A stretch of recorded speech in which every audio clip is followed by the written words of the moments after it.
Peru Mỹ nha. Con này hiện tại nó là 3 kg mốt, có bầu dìu lớn, tai hơi tốt nha anh em ơi, và tơ mới lớn.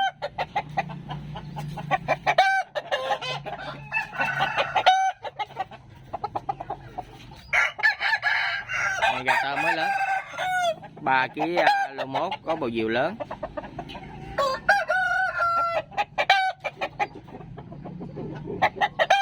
Rồi con này giá 1.7 nha, 1.7 bao ship các tỉnh cho anh em nào thấy hợp nhãn thì lưu cho mình.